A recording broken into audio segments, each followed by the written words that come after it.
So welcome back to the T2 Hub with me, Martin Johnson. Me, Spencer Locker. So we just wanted to jump on and record a short video. We've been back in the workplace now, Spence, for about 4 weeks, since July. It's been an interesting time. We've worked with some customers who are also back in the workplace under socially distanced rules. We're doing a lot virtually still, but a lot of the questions we're getting from customers is around integrating or reintegrating their workforce back into the workplace. And just that, there's a lot of people when they've surveyed them that are saying that they're nervous or anxious. Certainly. Obviously being in lockdown for, 4 months. Some people haven't ventured outside of their house and they're slightly nervous about reintegrating back into society and obviously in the public domain. So we wanted to record a short video on a tip that we can talk about and present to organisations and leaders, because we have to start having the conversations around giving people the confidence to come back into the workplace. And to do that, we have to uncover what the root cause of their anxiety might be. It's really important, Spence. Very much so. This technique that we use in, as Martin will allude to, or Martin has alluded to, it's very useful. We originally used it with our manager's toolkit for mental health. Basically, managers need techniques and tools to be able to help the people that work for them, work with them, and this was one of the bits of information that we passed on. And it's very relevant now. Yeah, it was in the Managing Stress in the Workplace toolkit, wasn't it? So it was a frontline technique, if you like, or tool that managers could use with people who were struggling with stress or anxiety in the workplace. But we think post-COVID, it's really important now to start driving these conversations. And this is the technique. I'm going to just use the flip chart for a second. So the technique we use is called the SAW technique.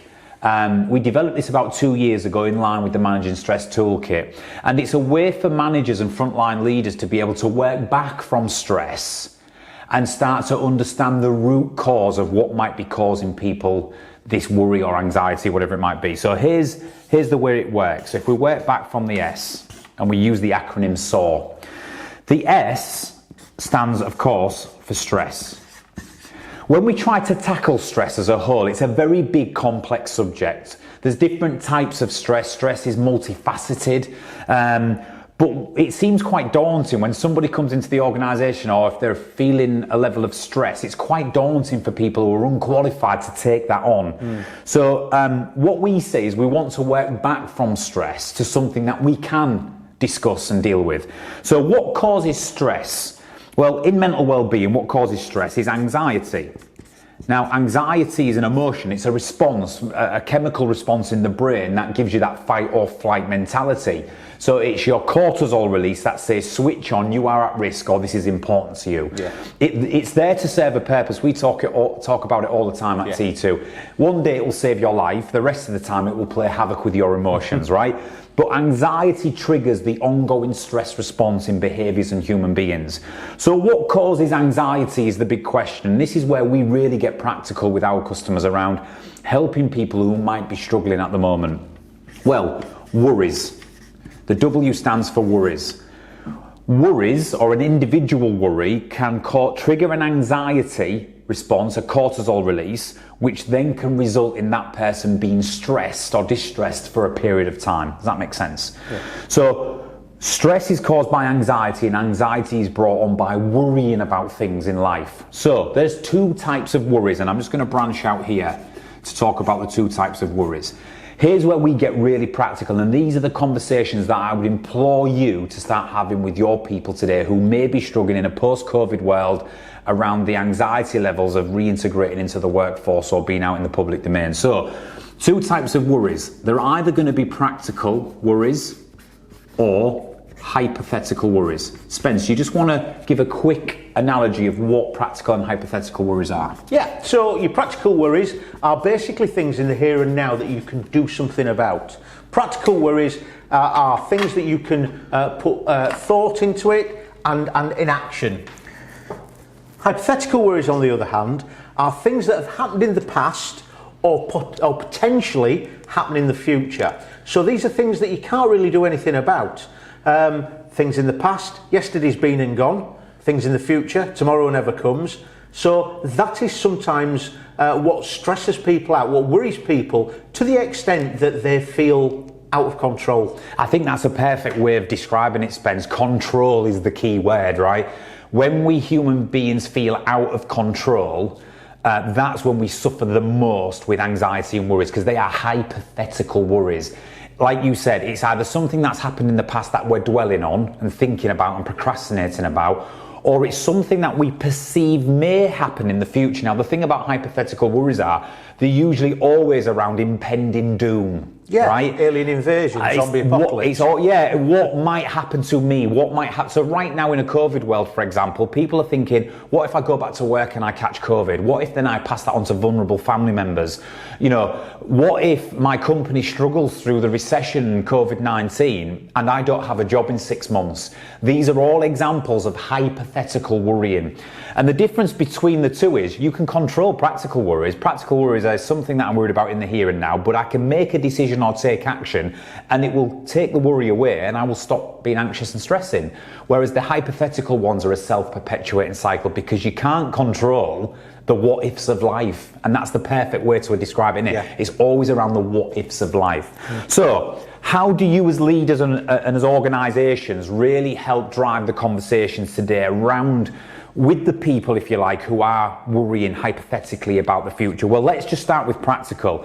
I like to put these as sort of a green worry because these are the easier ones to resolve. So if your employees right now are worried about, will I get the right PPE equipment when I return to work?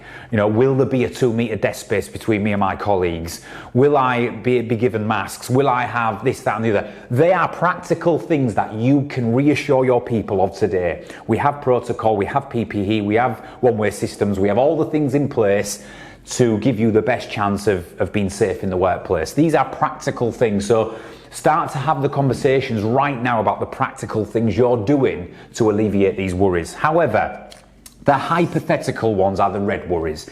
These are the ones that, as an employer or as a leader, you can't solve everything. But what you can do is have conversations with people to start wrestling back some control. And the real key point is to switch a hypothetical worry into a practical one, to almost reverse engineer it.